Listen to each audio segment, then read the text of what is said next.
What if everything you've been taught about success, happiness, and achievement has been missing the most crucial element? Right now, in this very moment, there's a power operating within you that's shaping your tomorrow, designing your future, and creating the exact life you're experiencing. Most people go their entire lives without recognizing this force, this invisible architect that's been working behind the scenes of every victory and every defeat you've ever experienced. The truth is staggering in its simplicity and revolutionary in its implications. Your thoughts are not just fleeting mental events. They are the very substance from which your reality is constructed. Consider for a moment the garden of your mind. Every thought you plant is a seed, and whether you realize it or not, you've been gardening your entire life. Some of us have cultivated beautiful landscapes filled with opportunity, growth, and abundance. Others have allowed weeds of negativity, doubt, and fear to overtake the fertile soil of their consciousness. The remarkable discovery that has transformed countless lives is this: you can choose what to plant. You can decide, right now, to become a master gardener of your own mental landscape. Think about the person you admire most in this world. Perhaps it's a business leader, an artist, a spiritual teacher, or someone in your own life who seems to navigate existence with grace and purpose. What separates them from those who struggle is not luck, not circumstances, not even talent in many cases. The fundamental difference lies in the quality and direction of their thoughts. They have learned, either consciously or unconsciously, that thought is the most powerful force available to human beings. It precedes every action, every word, every creation that has ever existed in our world. Your mind operates like the most sophisticated manufacturing plant ever conceived. Every single day, it takes the raw materials of your thoughts and transforms them into the finished products of your experiences. Feed it thoughts of possibility, and it manufactures opportunities. Supply it with thoughts of limitation, and it produces obstacles. This isn't philosophy or positive thinking fluff. This is the mechanical reality of how human consciousness interfaces with the physical world. The quality of your thinking directly determines the quality of your life, without exception. Now, here's where this gets truly exciting. You don't need anyone's permission to change your thoughts. You don't need a degree, a certain amount of money, or perfect circumstances. Right now, exactly as you are, wherever you are, you possess complete sovereignty over your mental kingdom. This means that transformation isn't something that might happen someday if conditions align perfectly. Transformation is available to you immediately, in the next thought you choose to think. Let's address something crucial. Why do so many people struggle if this power is universally available? The answer lies in awareness and discipline. Most individuals are asleep at the wheel of their own minds. They allow thoughts to drift in and out like clouds passing through the sky, never questioning, never directing, never taking command. They think the same thoughts they thought yesterday, which produce the same feelings they felt yesterday, which drive the same actions they took yesterday, which create the same results they got yesterday. And then they wonder why their lives never change. Breaking this cycle requires understanding a profound principle. You become what you think about most of the time. This isn't a metaphor. If you spend your mental energy dwelling on your problems, you become a problem dweller. If you consistently focus on lack and limitation, you become someone who experiences scarcity. Conversely, if you train your mind to seek solutions, you become a solution finder. If you habitually contemplate growth and expansion, you become someone who naturally grows and expands. The universe doesn't judge your thoughts as good or bad, it simply responds to their frequency and intensity. Consider the man who complains constantly about his job. Every morning, he fills his mind with resentment about his commute, frustration with his colleagues, and bitterness about his salary. What is he creating? More experiences that validate these thoughts. He attracts conflicts with coworkers, he misses opportunities for advancement, he emanates an energy that repels positive change. Now imagine if this same man decided to shift his mental focus. What if he spent his commute listening to educational content that expanded his skills? What if he looked for the good in his colleagues and expressed genuine appreciation? What if he used his current position as a training ground while simultaneously taking practical steps towards something better? His external circumstances might not change overnight, but his experience of those circumstances would transform immediately, and new opportunities would begin appearing as if by magic. The mind, you see, is either your greatest servant or your cruelest master. When you fail to direct it, it directs you, usually toward the path of least resistance, which is rarely the path of greatest fulfillment. The untrained mind gravitates toward comfort, toward the familiar, toward the immediate gratification that feels good now but builds nothing lasting. This is why most people's lives plateau. They've surrendered their mental authority to habit, to environment, to the opinions of others. They've forgotten, or never learned, that they have the power to choose. Here's a transformative practice that can change everything. Become a vigilant guardian of your mental gates. Every thought that requests entry into your consciousness should be examined. Is this thought moving me toward the life I want to create, or away from it? Does this thought strengthen me or weaken me? Does it open possibilities or close them? You'll be astonished at how many destructive thoughts you've been automatically accepting without question. Worry, anxiety, self-doubt, criticism of others, rehearsing past failures. These mental patterns have been operating on autopilot, and they've been sabotaging your potential. When you catch yourself thinking a thought that doesn't serve your highest good, you have a choice. You can continue down that mental pathway, strengthening that neural pattern, or you can consciously redirect your attention. This isn't about suppressing negative emotions or pretending problems don't exist. It's about refusing to give precious mental real estate to thoughts that diminish you.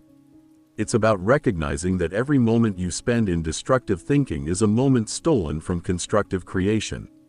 The person who masters their thoughts masters their life.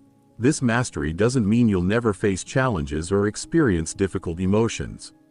It means you'll face them with a mind that looks for lessons rather than dwelling on loss, that seeks opportunities within obstacles, that maintains its focus on the vision of what you're building rather than being hypnotized by temporary setbacks.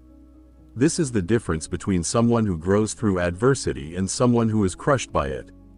The circumstances might be identical, but the mental response creates entirely different outcomes. Now, let's explore another dimension of this truth. Your thoughts don't just create your personal experience, they actually influence the physical conditions of your life. The person who thinks prosperous thoughts begins to notice opportunities for prosperity that were invisible before. The person who thinks healthy thoughts makes different choices about food, exercise, and rest. The person who thinks loving thoughts attracts love and expresses love more freely. This isn't mysterious, it's the natural result of focused attention. What you focus on expands. Where your attention goes, energy flows. Think of your mind as a broadcasting station. Every thought is a signal you're sending out into the world. These signals attract circumstances, people, and opportunities that match their frequency. When you're broadcasting thoughts of limitation, you're tuning into the channel of scarcity. When you broadcast thoughts of possibility, you tune into the channel of abundance. The world around you hasn't changed, but your reception has, and therefore your experience transforms completely. This principle works with absolute precision in every area of life. Consider your relationships. If you constantly think thoughts of being misunderstood, unappreciated, or taken advantage of, you will unconsciously behave in ways that create these exact experiences. Your body language will be defensive. Your words will carry an edge.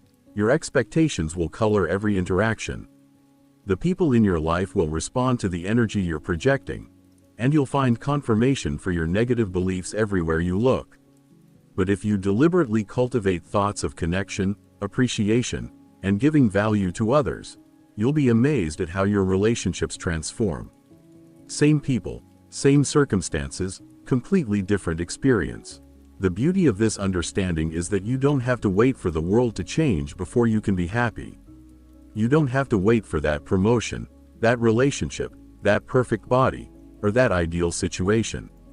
You can begin experiencing the mental and emotional states you desire right now by choosing thoughts that generate those states. Happiness is not a destination you arrive at when conditions are perfect.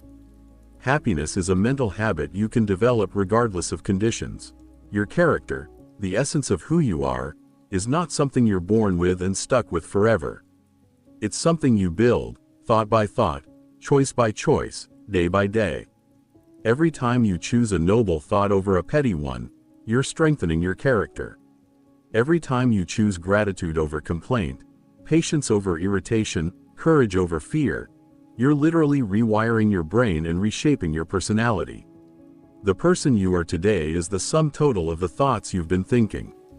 The person you'll become tomorrow is being shaped by the thoughts you're thinking right now. This is why blaming your circumstances for your condition is ultimately disempowering. Yes, circumstances exist. Yes, some people face greater challenges than others. But your circumstances are largely the outer manifestation of your inner world. Change your inner world, your thinking patterns, your beliefs, your mental habits, and your outer world begins to shift in response. It might not shift instantly or completely, but it will shift. The person who understands this principle has found the key to personal freedom. Think about the physical body you inhabit. Science has shown that your thoughts directly impact your physical health. Chronic stress thoughts weaken your immune system. Thoughts of anxiety and fear trigger physiological responses that, over time, create real health problems. Conversely, thoughts of peace, gratitude, and joy strengthen your body's natural healing mechanisms. Your mind and body are not separate entities.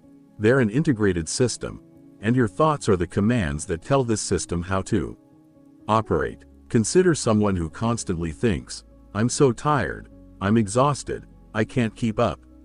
What happens to their energy levels? They decline, not just because of actual physical fatigue, but because they're programming their body to feel tired.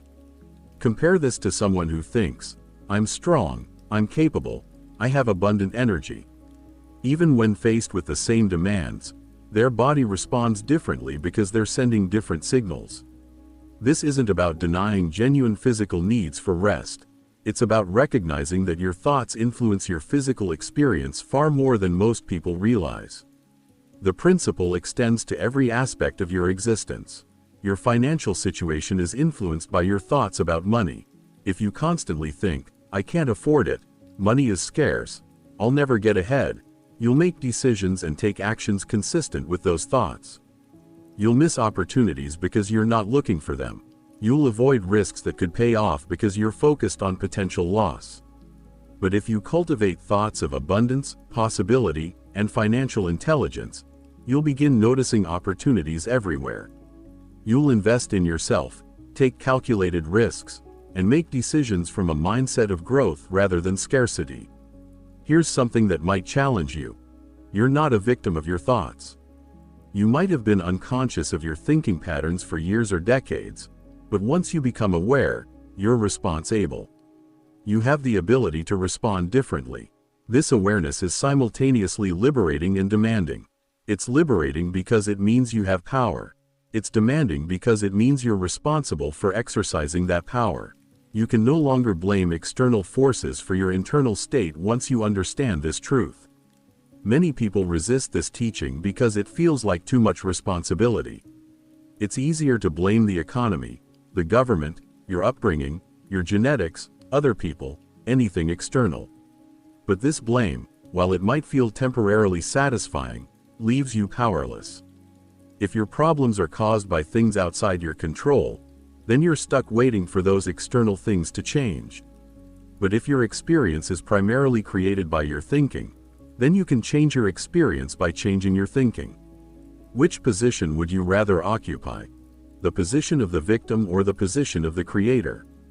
The journey from unconscious thinking to conscious thinking is the most important journey you'll ever take. It's not always comfortable. You'll discover that many thoughts you've been thinking for years are actually harmful.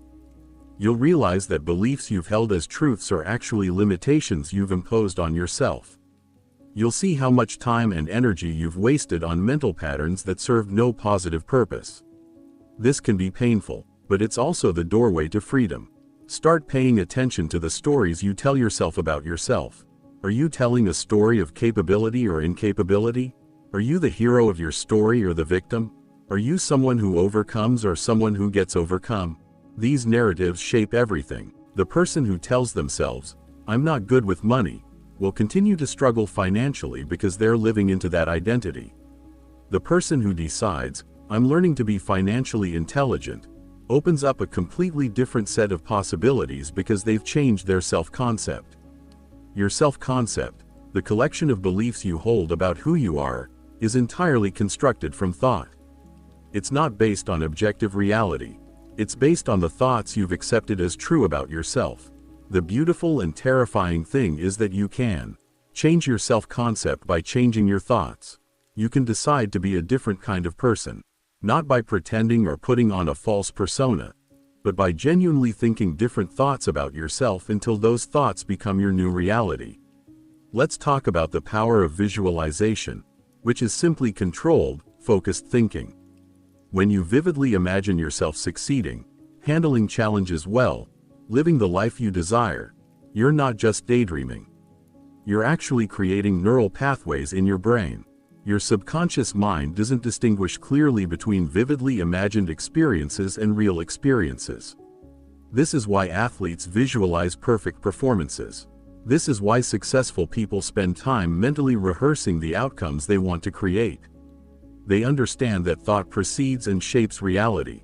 This doesn't mean you can simply think your way to success without action. That's magical thinking, not the principle we're discussing.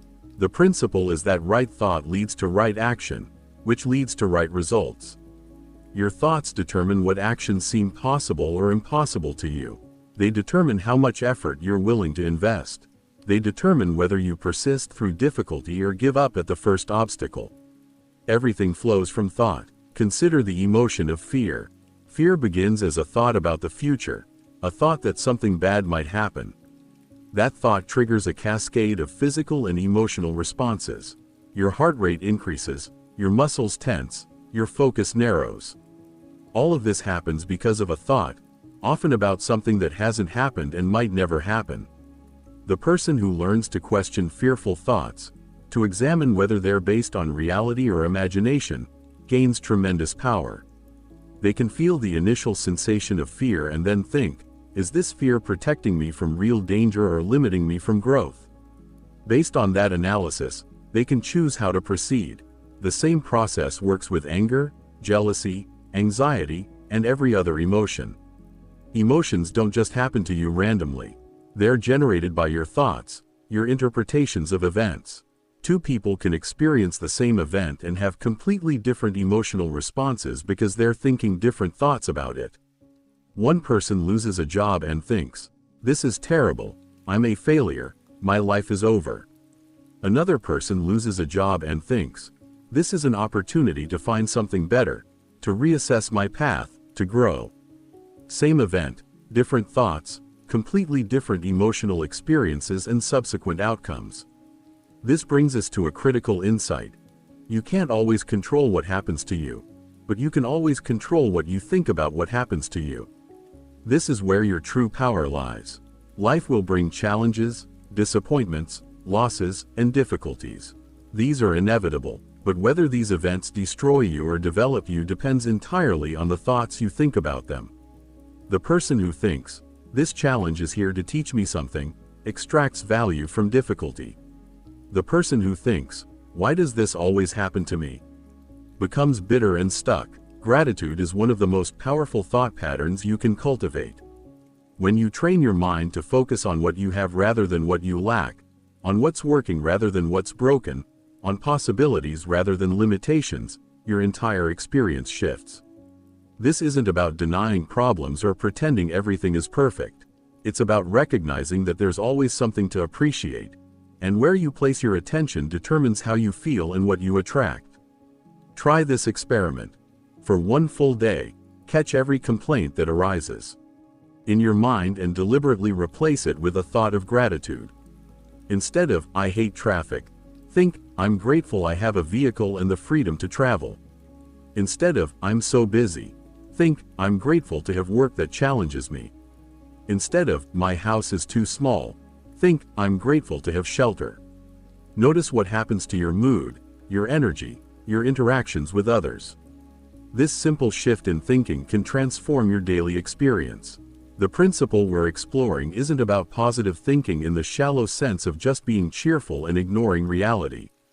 It's about understanding that your thoughts create your perception of reality, and your perception is your reality.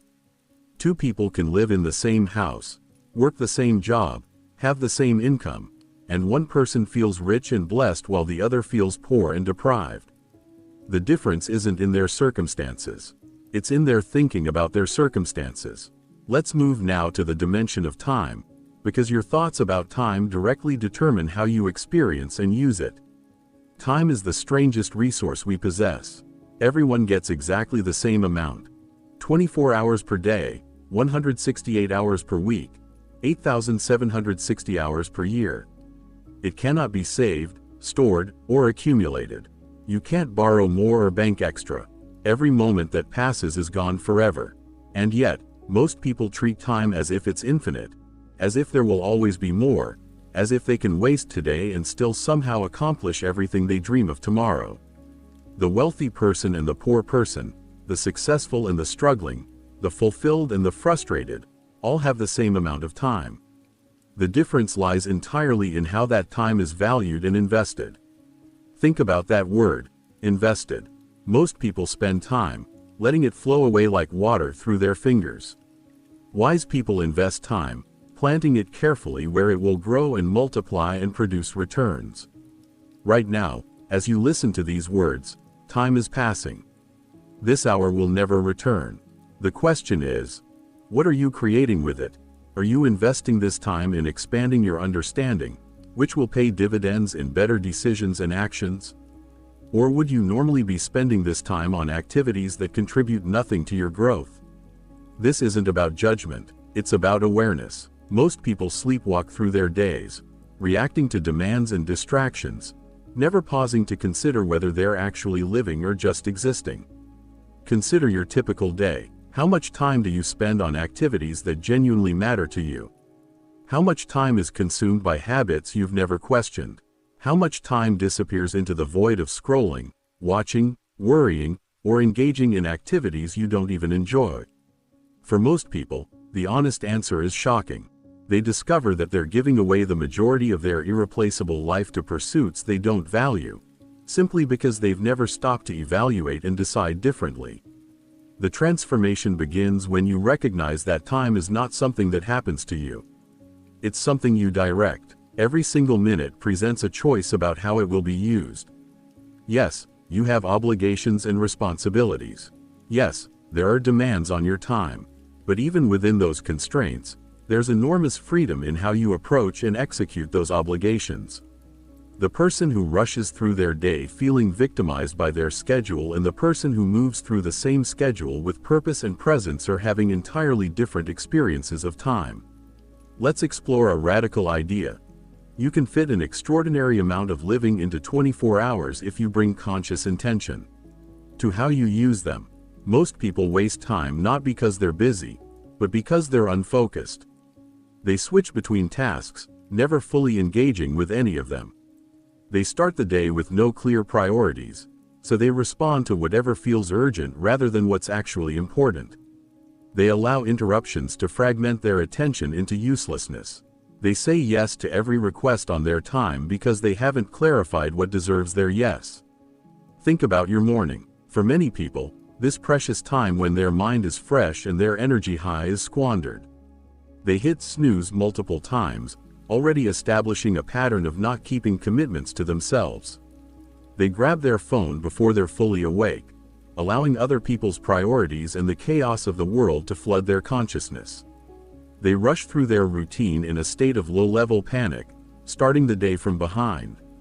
By the time they begin their actual work or responsibilities, they're already depleted. What a tragic waste of potential. Now imagine a different morning. You wake at a predetermined time, keeping your first commitment of the day to yourself. Before looking at any device, you spend time in thought, in gratitude, in visualization of the day ahead. Perhaps you move your body, getting your blood flowing and your energy activated. You consume something that nourishes your mind, reading or listening to content that elevates your thinking. You've designed your environment the night before so everything you need is ready. By the time you engage with the demands of the day, you're operating from a place of fullness rather than depletion.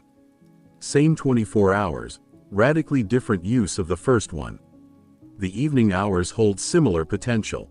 Most people come home exhausted and immediately collapse into passive consumption. Television, social media, snacking, anything that requires no effort or thought. These hours, which could be invested in learning, creating, building, connecting, or restoring, are instead sacrificed to numbness. And then they wonder why their lives don't change, why their dreams stay dreams, why years pass without meaningful progress. What if you reclaim just 2 hours of your evening? From 8 to 10, let's say. What could you do with 10 focused hours per week? You could learn a new language. You could build a side business. You could write a book. You could master a musical instrument. You could develop expertise in any field that interests you. You could deepen your most important relationships through quality time and conversation. You could transform your health through exercise and meal preparation. The possibilities are limitless. But here's what stops most people. Those 2 hours don't feel like much in the moment. Choosing to work on something meaningful when you're tired feels difficult. Choosing to learn when entertainment is available feels like sacrifice. So people choose the easy comfort of the evening over the building of their future, day after day, year after year. And then they arrive at 40, 50, 60 years old wondering where their life went, why they never accomplished the things they once dreamed of. The truth is that your future is being created right now. Not someday, now, today, in the choices you're making about how to spend this hour. There is no magical future moment when everything will be different. There's only the accumulation of your daily choices. You become what you repeatedly do, and what you repeatedly do is determined by how you spend your time. Let's address a common objection. I don't have time. This is never true. What you mean is, I haven't made this a priority. You have time for everything you truly prioritize. You find time to eat, to sleep, to take care of urgent matters. You find time for activities you genuinely enjoy. The things you claim you don't have time for are simply things you've decided, consciously or unconsciously, aren't important enough to prioritize. This realization is uncomfortable but empowering. If you don't like how you're spending your time, change your priorities. Time management is really priority management. You can't actually manage time. It passes at exactly the same rate for everyone. What you can manage is yourself, your choices about what matters most and what you'll focus on. Most people never clarify their priorities, so they just react to whatever seems most urgent. The problem is that urgency and importance are not the same thing. Many urgent things aren't important, and many important things aren't urgent. The person who lives in reactive mode, responding to urgency, will never accomplish what's truly important. Here's a powerful practice. Identify the 3 most important outcomes you want to create in your life. Not someday, but in the next year. Write them down. Now look at your calendar, your actual time allocation for the past week. How much time did you invest in progressing those 3 outcomes? For most people, the answer is 0 or nearly 0. Their time is consumed by busy work, obligations that don't align with their priorities, and empty activities. They're busy, perhaps even exhausted, but they're not actually building the life they want. The solution is to make appointments with yourself for the things that matter most. If your health is important, schedule your exercise and meal preparation time. If learning is important, schedule your study time. If your creative project is important, schedule time to work on it. Treat these appointments as seriously as you would a meeting with your most important client because they are meetings with your most important client, the person you're becoming. One of the most valuable insights about time is that it's not evenly valuable throughout the day. You have peak performance hours when your mind is sharp, your energy is high, and your focus comes easily. You have lower energy periods when you're better suited for routine tasks or rest.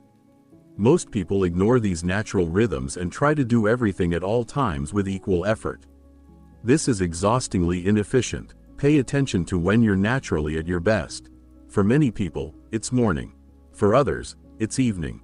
For some, it's the middle of the day. Whenever your peak hours are, guard them fiercely. Use them for your most important, demanding work. Don't waste peak performance time on email, meetings that could be messages, or mindless tasks. Do your creative work, your strategic thinking, your learning, your building during your best hours. Save routine tasks for lower energy periods. The concept of deep work versus shallow work is critical here. Deep work is focused, undistracted effort on cognitively demanding tasks. It's where breakthrough happens, where you produce your best work, where you build real skills and create real value. Shallow work is the busy work, the emails, the meetings, the administrivia that feels productive but creates little lasting value. Most people spend the vast majority of their time in shallow work and wonder why they never accomplish anything significant. To do deep work, you need uninterrupted blocks of time, not 15 minutes here and 30 minutes there. Real blocks, ideally 2 to 4 hours, where you're completely focused on one important task. This means turning off notifications, closing unnecessary applications, putting your phone in another room, and single tasking with complete presence. In our distracted age, the ability to focus deeply for extended periods has become a rare and incredibly valuable skill. Cultivate it. The relationship between time and energy is intimate. You can have free time, but if you approach it in a state of exhaustion, you won't use it well. This is why how you care for your body directly impacts the value you can extract from your time. Poor sleep, inadequate nutrition, no exercise, these choices don't just affect your health. They affect your ability to think clearly, focus deeply, and sustain effort. They literally reduce the amount of usable time you have. Think of your body as the vehicle for your dreams. Would you fuel a high-performance vehicle with terrible gas and never maintain it? Of course not. Yet this is exactly how most people treat their bodies. They eat food that makes them sluggish, they don't sleep enough, they rarely move vigorously, and then they wonder why they feel tired and unfocused. Your time is only as valuable as your energy allows it to be. An exhausted hour produces little. An energized hour can produce extraordinary things. Rest is not wasted time. This is crucial to understand. Rest, genuine rest that restores and renews you, is an investment in making your active time more valuable. The person who works 12 hours in a state of exhaustion produces less than the person who works 6 hours with intense focus and energy. Quality trumps quantity, but quality requires that you maintain your energy through adequate rest, nutrition, and movement. Let's talk about the evening routine, which is just as important as the morning routine. How you end your day determines the quality of your sleep, which determines how you'll feel tomorrow. Most people end their day by filling their mind with stimulating content, screens that disrupt their circadian rhythm, and stress-inducing information. Then they collapse into bed and wonder why they can't sleep well. A better approach is to create an evening wind-down that prepares you for restorative rest. Dim lights, calming activities, perhaps reading something inspiring, reflection on the day's lessons and wins, gratitude for what went well. This ritual signals to your body and mind that it's time to restore. The way you think about time itself matters enormously.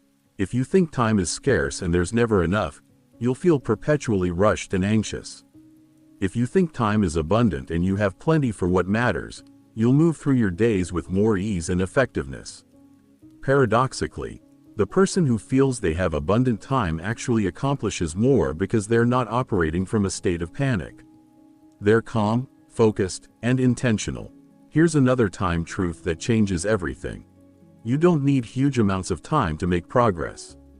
You need consistency. 15 minutes every day compounds into extraordinary results over time. 15 minutes of reading is roughly a book per month, 12 books per year. 15 minutes of exercise maintains health and vitality.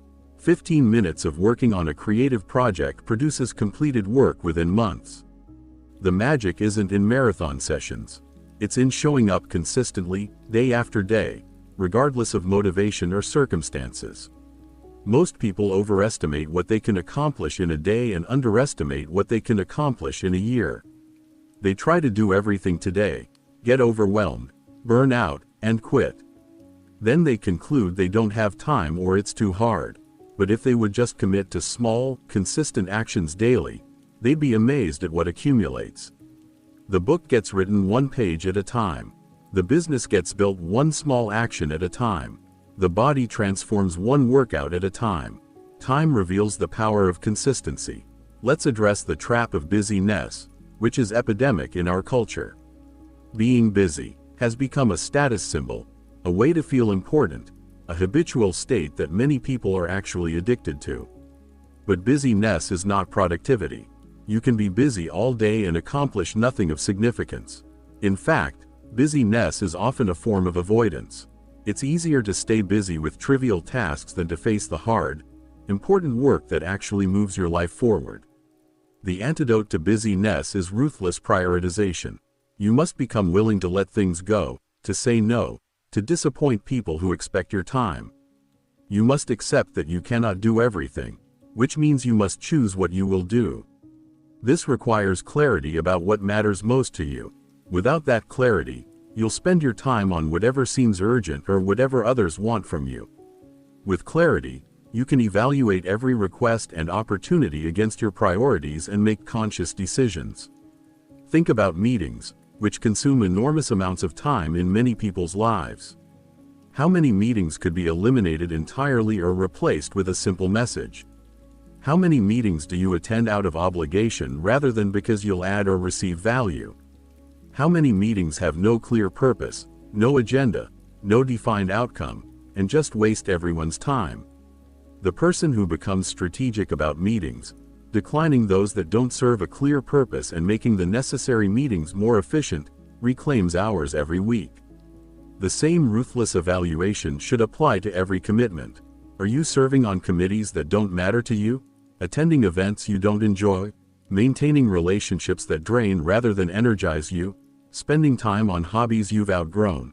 Every yes to something that doesn't truly matter is a no to something that does. You have to be willing to prune your life regularly, releasing what no longer serves you to make space for what does. Social obligations are particularly tricky because declining them can feel selfish or rude. But here's the truth. You're not obligated to accept every invitation, attend every event, or be available to everyone all the time. You're allowed to have boundaries. You're allowed to protect your time for what matters most to you. The people who truly value you will understand. Those who don't understand are usually the ones who benefit from your lack of boundaries and don't want you to change. Let's explore the concept of time blocking, which is one of the most effective techniques for taking control of your day. Instead of having a to-do list and hoping you'll find time for everything, you assign specific time blocks to specific activities. From this time to that time, you work on this one thing. This forces you to be realistic about what fits in a day. It eliminates the decision fatigue of constantly choosing what to do next. And it creates protected time for your priorities. When you time block, you're making appointments with yourself. This morning from 6 to 7 is for exercise. 7 to 8 is for learning. 8:30 to noon is for focused work on your most important project. 1 to 2 is for meetings and calls. 2 to 4 is for creative work. Evening is for family time and rest. The specifics depend on your life and priorities, but the principle is the same. You're proactively designing your day instead of reactively responding to it. The power of this approach is that it reveals time thieves immediately. When you've blocked time for what matters and something threatens to interfere, you can see the trade-off clearly. If you say yes to this unexpected request, what are you saying no to? Often, you'll realize the request isn't worth what you'd have to sacrifice. This makes it easier to decline or defer. You're not saying, "I'm too busy." You're saying, "I've already committed this time to something important to me." Let's talk about the concept of margin, which is breathing room in your schedule. Most people pack their days so tightly that there's no space for anything unexpected. No time to think, no room to breathe. Then life throws them a curveball, as life always does, and everything falls apart. They're perpetually behind, always stressed, never able to catch up. This is not a sustainable way to live. Building margin into your days means not scheduling yourself to 100% capacity. Leave space for the unexpected. Leave time to think and process. Leave room to handle the urgent things that will inevitably arise without derailing everything else. This might mean you accomplish slightly less on any given day, but you'll accomplish more over time because you won't constantly be in crisis mode. You'll maintain your energy and focus better. You'll be able to respond to opportunities that arise. And you'll actually enjoy your life instead of just surviving it. The relationship between rest and productivity deserves deeper exploration. Our culture glorifies hustle, grinding, working harder and longer than everyone else. But this is often counterproductive. The exhausted person makes poor decisions. They lack creativity. They're irritable and difficult to work with. They get sick more often. They burn out and quit. The person who works intensely when they work but also rests completely when they rest outperforms the perpetual grinder every time. Rest means different things for different people. For some, it's physical activity that clears the mind. For others, it's stillness and solitude. For some, it's creative pursuits or time in nature. The key is finding what genuinely restores you, not what culture says should restore you. Then protect that time as fiercely as you protect your work time. Rest is not a luxury. It's a necessity for sustained high performance. Let's address the role of sleep, which might be the most underrated factor in human performance. Most people are chronically sleep deprived, trying to squeeze more hours out of the day by cutting sleep. This is incredibly foolish. Sleep is when your body repairs itself, when your brain consolidates learning, when your immune system strengthens, when growth hormones are released. Inadequate sleep doesn't give you more time. It makes the time you have less valuable because you're operating at reduced capacity. Prioritizing 7 to 8 hours of quality sleep might feel like you're sacrificing productive time, but the opposite is true. The well-rested person accomplishes more in fewer hours than the exhausted person does in many hours. They think more clearly, they're more creative, they have better self-control, they're more resilient to stress. If you want to maximize the value of your time, start by maximizing the quality of your sleep. Go to bed at a consistent time. Create an environment conducive to rest. Eliminate screens an hour before sleep. Cool your room. Make sleep a non-negotiable priority. And watch how everything else in your life improves. Now let's explore the psychological relationship people have with time. Many individuals live as if they're immortal, as if they have unlimited time to eventually get around to the things they say they want to do. They'll start that business next year. They'll write that book when they have more time. They'll improve their health when things calm down. They'll repair that relationship when the timing is better. This is a dangerous delusion. You don't have unlimited time. None of us do. Every day that passes is a day you'll never get back. Confronting your mortality sounds morbid, but it's actually liberating. When you truly internalize that your time is finite, you become more intentional about how you use it. You stop postponing what matters. You stop wasting hours on things you don't even enjoy. You start living with urgency, not frantic anxiety, but purposeful urgency that recognizes the preciousness of each moment. This isn't about being morbid.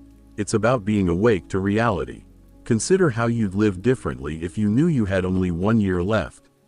What would you prioritize? What would you stop doing? Who would you spend time with? What would you create or accomplish? Now here's the challenging question. Why aren't you living that way now? What if you do have only 1 year left? You might have 50 years, but you might not. None of us know. So why not live each year as if it matters enormously because it does? The concept of opportunity cost is crucial when thinking about time. Every choice to spend time one way is automatically a choice not to spend it another way.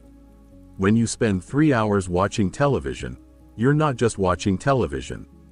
You're choosing not to exercise, not to learn, not to create, not to connect with loved ones, not to work on your dreams. The cost isn't just the 3 hours.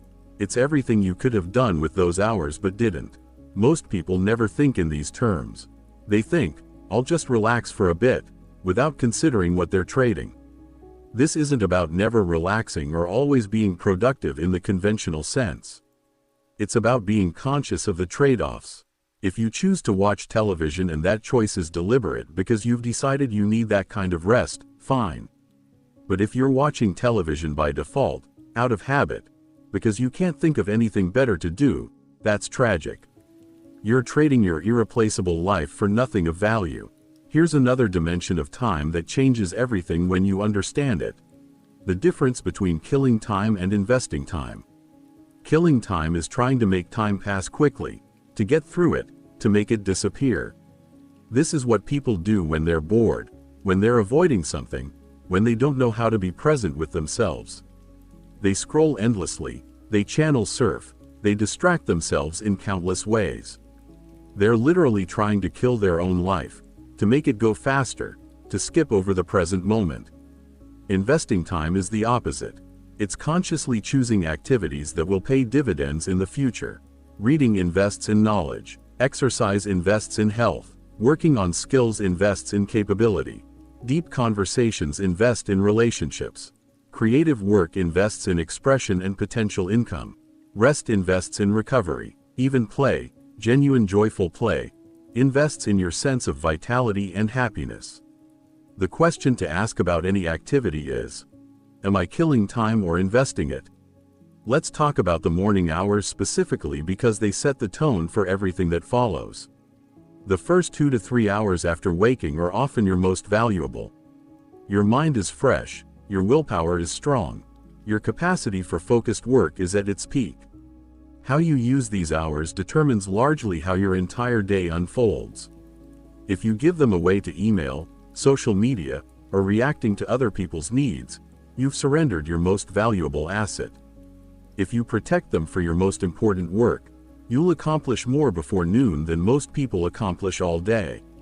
This is why successful people across every field tend to be early risers who have rigorous morning routines.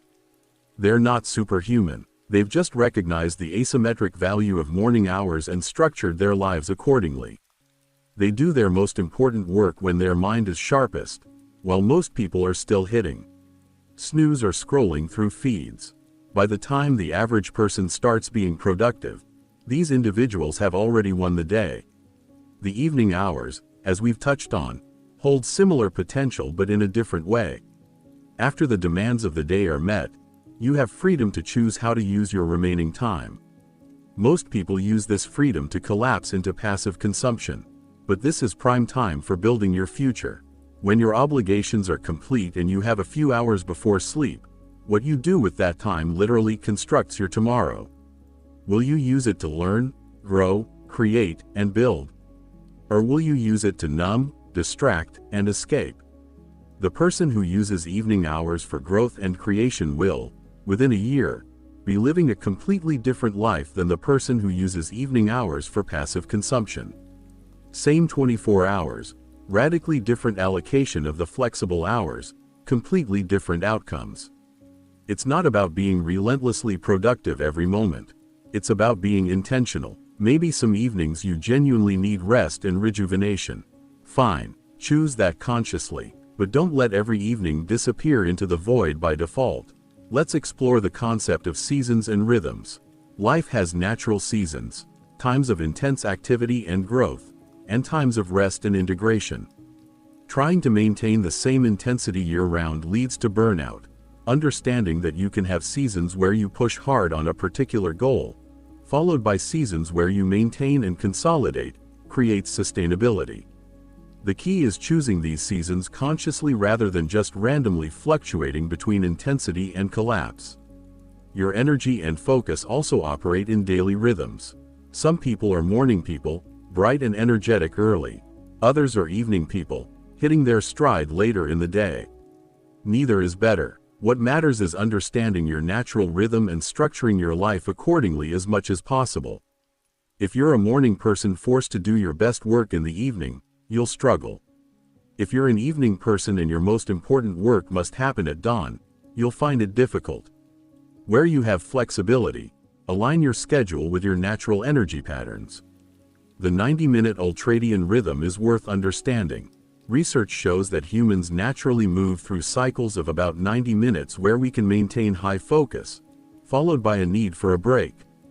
Working in 90-minute focused blocks with short breaks in between is far more effective than trying to maintain focus for hours without pause. During those breaks, truly break. Move your body, look away from screens, give your mind a chance to reset. Then return to focused work refreshed. Now let's address distractions, which are the great destroyer of time in our era.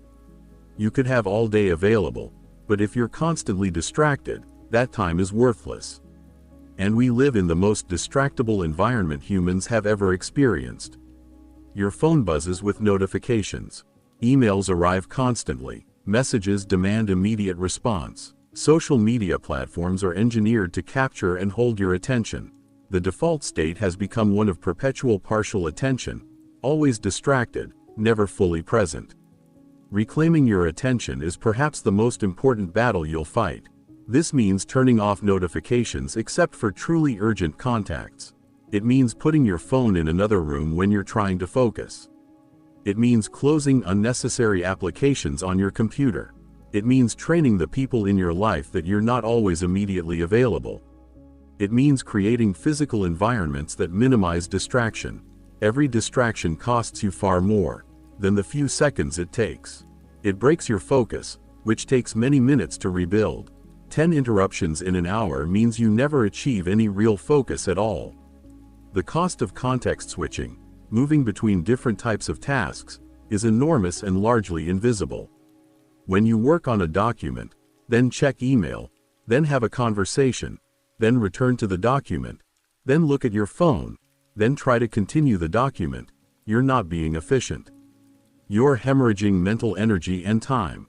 Each switch costs you time to reorient, to remember where you were, to rebuild your focus. Working this way, you might spend 8 hours and accomplish what you could have accomplished in 2 hours of uninterrupted focus. The solution is batching similar tasks together. Have specific times for email rather than checking it constantly throughout the day. Batch your phone calls together. Have specific times for meetings rather than scattering them throughout the day, which destroys your ability to do focused work. Process administrative tasks in batches. This allows you to maintain focus and momentum within each type of work instead of constantly switching gears. Let's talk about the power of saying no, which is perhaps the most important time management skill. Every time you say yes to something, you're automatically saying no to many other things. The problem is that most people say yes by default and then wonder why they're overwhelmed and have no time for what matters. Learning to say no, gracefully but firmly, is essential. This doesn't mean being rude or unhelpful. It means recognizing that your time is finite and valuable, and you get to choose how it's allocated. When someone makes a request on your time, you don't owe them an immediate yes. You can say, "Let me check my schedule and get back to you." This gives you time to consider whether this request aligns with your priorities. Most of the time, you'll realize it doesn't, and you can decline. For the requests that do align with your priorities, you can accept them consciously rather than reactively. This simple practice transforms your relationship with time because you move from being at the mercy of others' agendas to being the director of your own. The guilt many people feel about saying no comes from a mistaken belief that you're obligated to be available to everyone all the time. You're not. You have limited time and energy. Using them wisely means making choices about where you invest them. The people who truly care about you will understand and respect your boundaries. Those who don't were probably exploiting your lack of boundaries anyway, and their disappointment is not your problem. Let's explore the relationship between time and money, which many people misunderstand. Time is far more valuable than money because money can be earned again, but time, once spent, is gone forever. Yet many people value money more highly than time.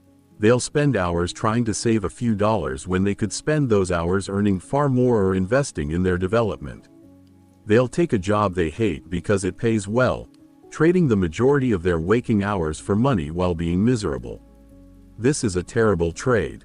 The wealthiest people understand that time is the ultimate luxury. They'll pay for services that save them time. They'll invest in tools and systems that make them more efficient.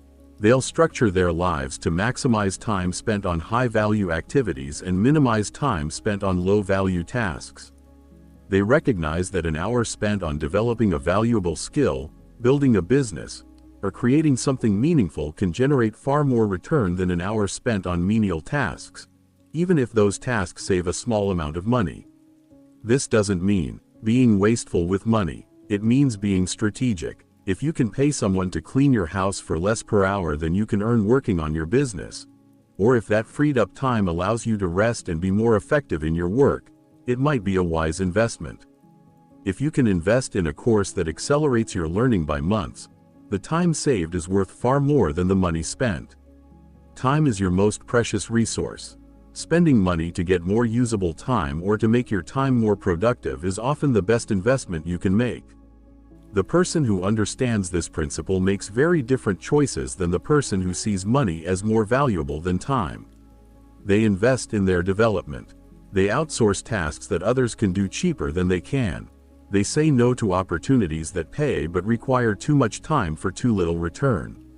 They optimize for free time to invest in high-value activities rather than optimizing to fill every hour with any income-generating activity. This mindset shift is what allows people to escape trading time for money and start building assets that generate income without consuming all their time. Now let's talk about the compounding nature of how you spend time. Small daily choices seem insignificant in the moment but compound into massive differences over time. Reading for 30 minutes a day seems like no big deal, but over a year, it's roughly 50 books worth of knowledge, insights, and perspectives. Over a decade, it's 500 books. How much more capable, knowledgeable, and wise would you be after consuming 500 quality books? Dramatically more, yet most people read 0 or maybe 1 or 2 books per year because they don't have 30 minutes. The same principle applies to everything. 30 minutes of exercise daily compounds into extraordinary health over years. 20 minutes of skill development daily makes you highly competent in any field within a year or two. 15 minutes of learning a language daily, while it won't make you fluent immediately, will make you conversational within a year and fluent within a few years. These small investments of time are accessible to everyone. The difference is that some people make them consistently and others don't, and that difference creates entirely different lives. The person who spends 1 hour daily improving themselves compounds that investment into a radically different person within a few years.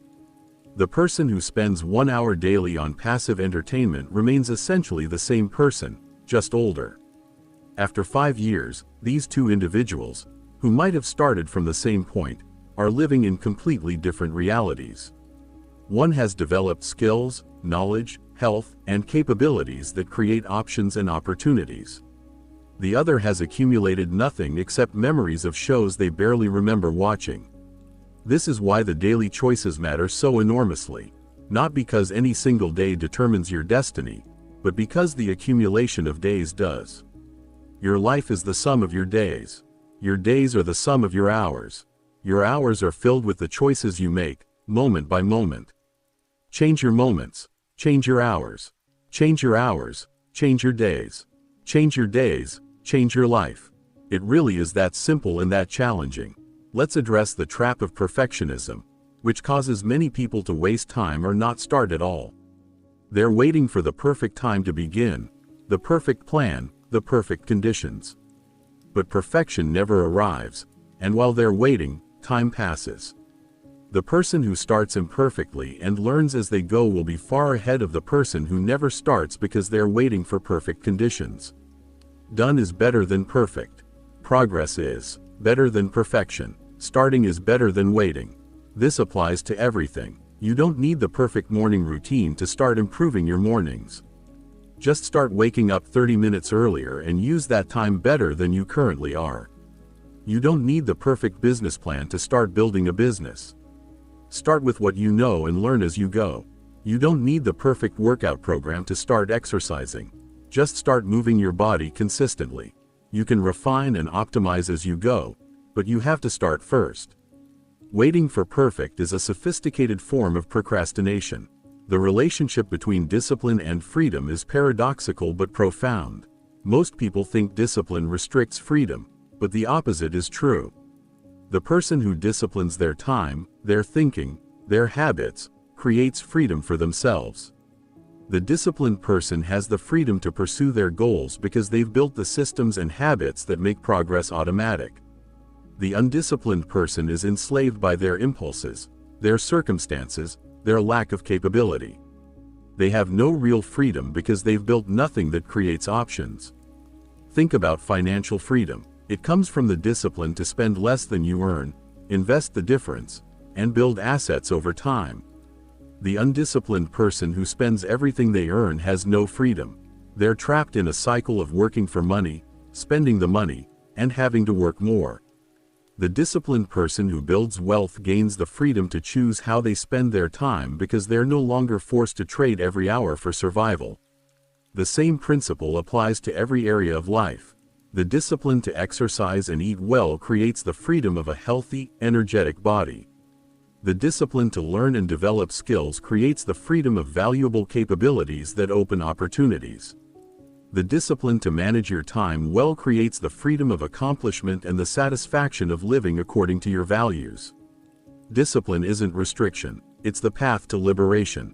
Let's explore the concept of momentum, which is one of the most powerful forces in human achievement. When you're in motion, continuing is easier than stopping. When you're at rest, starting is harder than continuing to rest. This is why the first day of a new habit or project is so difficult. You're fighting inertia, but if you can push through and maintain consistency, momentum builds. Each day becomes slightly easier. The habit starts to feel natural. The project gains energy. Eventually, continuing becomes easier than stopping. This is why breaking momentum is so costly. If you exercise consistently for months and then stop for a week, starting again is almost as hard as it was originally. If you write every day for months and then take a break, returning to writing requires overcoming inertia again. Momentum is precious. Once you have it, protect it. Don't break the chain. Keep showing up. The consistency itself becomes a force that carries you forward. Now let's talk about the power of constraints. Most people think they'd accomplish more if they had more time, but often the opposite is true. When you have limited time, you're forced to prioritize. You can't do everything, so you focus on what matters most. You eliminate distractions because you don't have time for them. You work with greater intensity because you know time is scarce. Constraints force clarity and focus. This is why many people accomplish more when they're busy than when they have unlimited free time. When you have all day, work expands to fill the time available. You procrastinate, you work inefficiently, you allow distractions. But when you only have 2 hours, you make those 2 hours count. You eliminate the unnecessary. You focus with intensity. You produce results. So sometimes the solution isn't more time. It's better use of the time you have by creating artificial constraints that force prioritization and focus. Let's address the role of reflection, which most people never make time for but which is enormously valuable. Taking time to reflect on how you're spending your time, whether your daily actions align with your stated priorities, what's working and what isn't. This reflection is what allows you to adjust and improve. Without reflection, you just repeat the same patterns indefinitely, whether they serve you or not. A simple practice. Spend 15 minutes at the end of each week reviewing how you spent your time. Look at your calendar. Think about what you accomplished. Consider whether you're satisfied with how you invested your hours. Identify what you want to change next week. This regular practice keeps you conscious and intentional rather than just drifting through life on autopilot. The awareness that comes from reflection is what enables change. The same practice works daily. A few minutes each evening to review your day, acknowledging what went well, identifying what you'll do differently tomorrow, preparing for the day ahead. This ritual creates continuity and consciousness. You're not just experiencing disconnected days. You're consciously crafting your life, day by day, choice by choice. Let's explore the concept of presence, being fully here and now, which is the ultimate expression of valuing time. When you're physically present but mentally elsewhere, worrying about the future or rehashing the past, you're not actually experiencing your life. You're missing it. This moment, right now, is all you truly have. The past is gone. The future hasn't arrived. The only moment you can actually experience is this one. This doesn't mean you shouldn't plan for the future or learn from the past. It means that when you're working, really work. When you're with loved ones, really be with them. When you're resting, really rest. Don't scatter your attention across past, present, and future simultaneously, never fully inhabiting any of them. Full presence multiplies the value of every moment. You experience life more deeply, you connect more meaningfully, you work more effectively. Presence is a gift you give to yourself and to others. The practice of mindfulness, paying deliberate attention to the present moment without judgment, is not just spiritual practice. It's a practical tool for getting more value from your time. When you eat mindfully, you enjoy and satisfy yourself with less food. When you work mindfully, you accomplish more in less time. When you interact mindfully, you build deeper connections faster. Presence transforms everything. Now let's talk about legacy, which is what you leave behind when your time runs out. Every day, you're building your legacy through how you spend your time and what you create. Your legacy isn't just what you accomplish professionally. It's how you treated people, what you taught your children, what you contributed to your community, what you created that outlasts you. When you view your daily choices through the lens of legacy, you make different choices. You become more intentional about what you're building. This perspective is clarifying. When you imagine looking back on your life from the end, what do you want to see? What do you want to have built? What do you want to be remembered for? Now work backward. If that's where you want to end up, what should you be doing today? What should you stop doing? What deserves your limited time and what doesn't? The gap between where you are and where you want to be is bridged by how you spend your time. Every hour is a brick in the structure of your life. Place each brick intentionally. Let's explore the relationship between time and relationships. The people who matter most in your life need your time, not your leftover time, not your divided attention while you're scrolling your phone, not the exhausted remnants of your energy at the end of the day. They need real time, focused presence, genuine engagement. Yet relationships are often the first thing people sacrifice when they're busy. They'll work late, they'll pursue their goals, they'll handle their obligations, and relationships get whatever's left, which is often nothing. This is tragic because relationships are one of the few things that truly matter when you look back on your life. No one on their deathbed wishes they'd spent more time working or scrolling social media. But many people regret not investing more in their relationships. Your partner, your children, your close friends. These relationships need regular deposits of quality time or they atrophy. You can't neglect them for months or years and then expect them to be vibrant. They require ongoing investment. The good news is that relationships don't require endless time.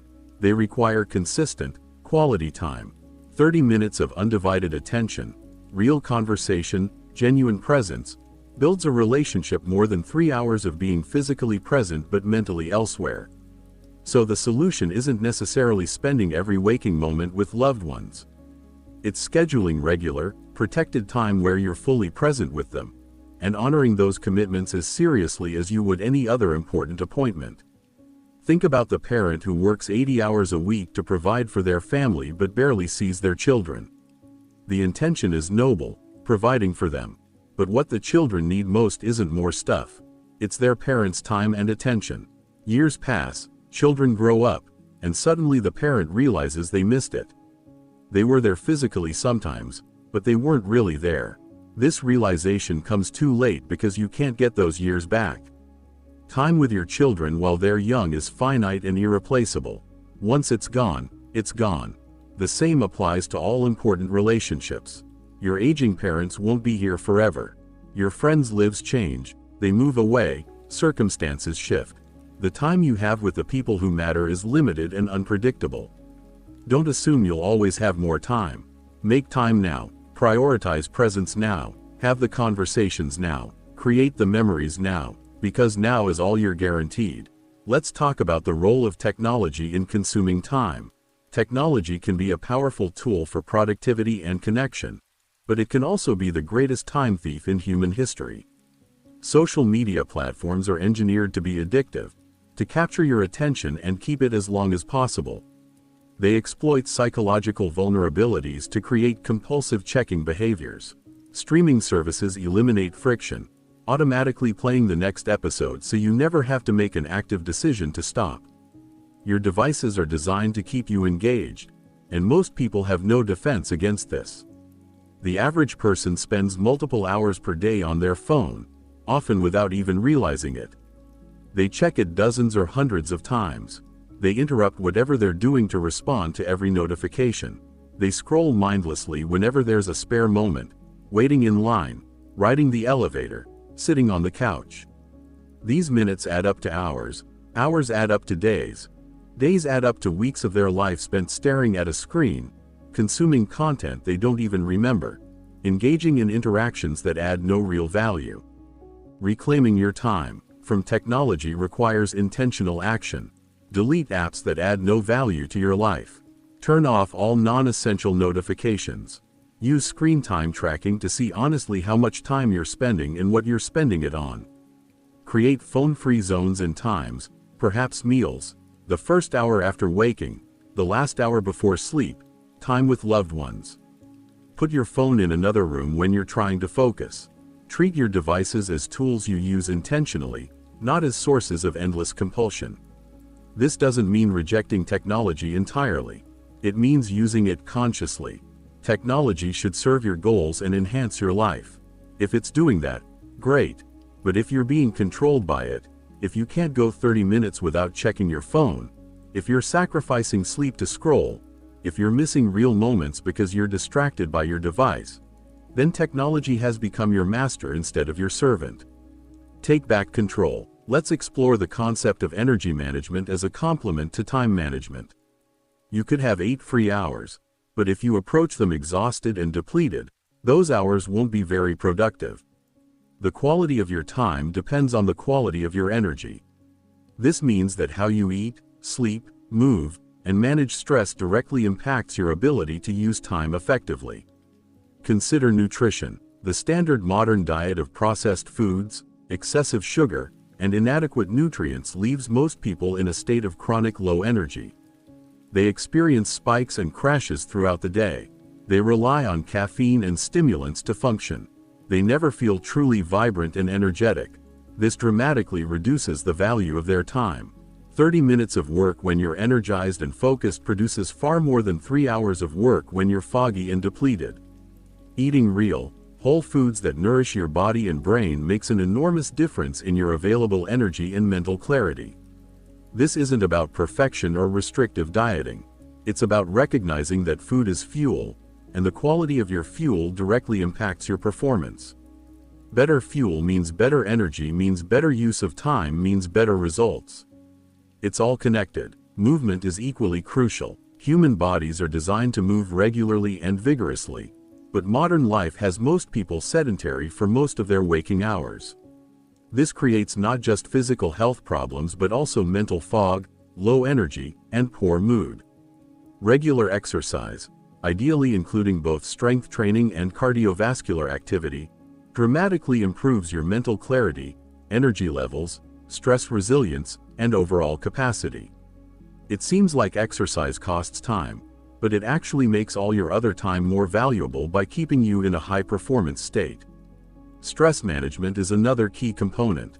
Chronic stress doesn't just feel bad. It impairs cognitive function, decision-making, creativity, and energy. The person who carries high stress constantly is operating at a fraction of their potential capacity. Learning to manage stress through practices like meditation, deep breathing, time in nature, or whatever works for you isn't a luxury. It's a necessity for sustained high performance and for getting real value from your time. The person who optimizes their energy through quality sleep, good nutrition, regular movement, and stress management will accomplish more in focused hours than the person working many more hours but operating in a depleted state. Quality over quantity applies to time just as it applies to everything else. Don't just think about how many hours you're working or how you're allocating your time. Think about the state you're in when you're spending that time. Let's talk about the concept of deep work again because it's so critical. Deep work is the ability to focus without distraction on cognitively demanding tasks. It's becoming increasingly rare and therefore increasingly valuable. Most people have lost or never developed this capability. They're addicted to constant stimulation and distraction. They can't focus for more than a few minutes before reaching for their phone or checking something.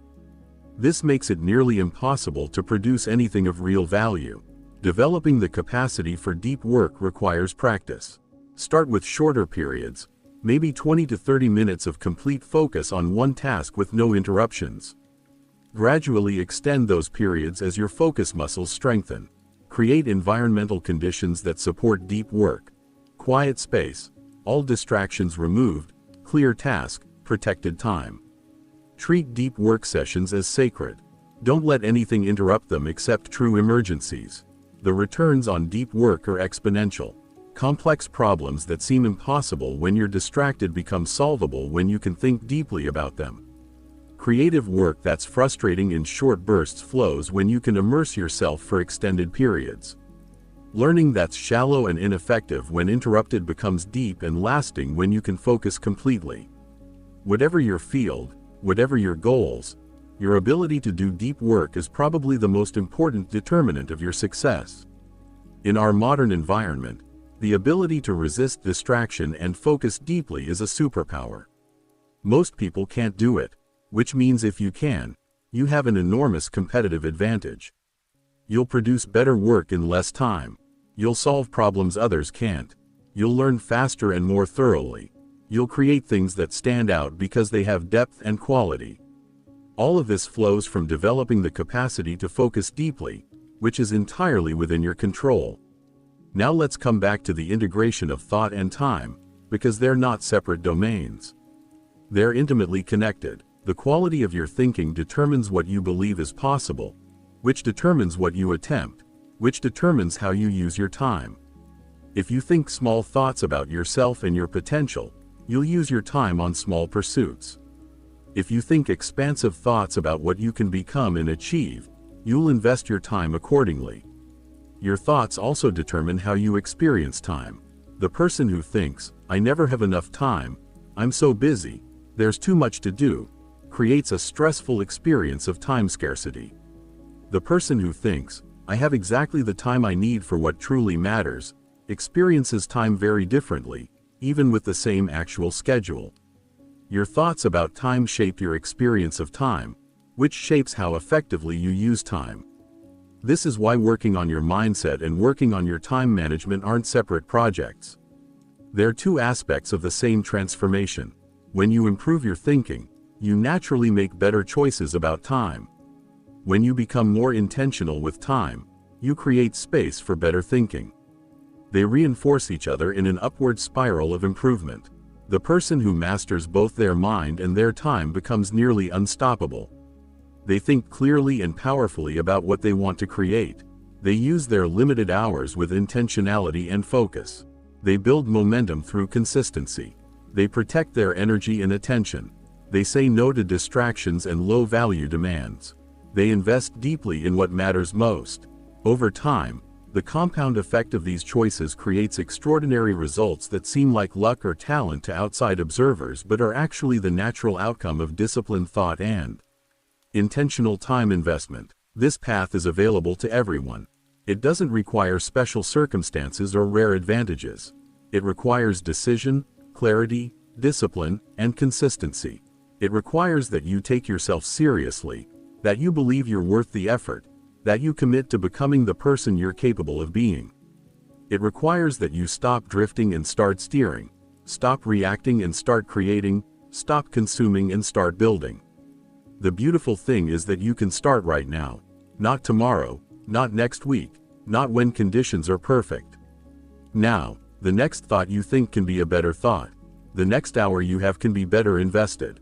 Small changes, sustained over time, compound into transformation.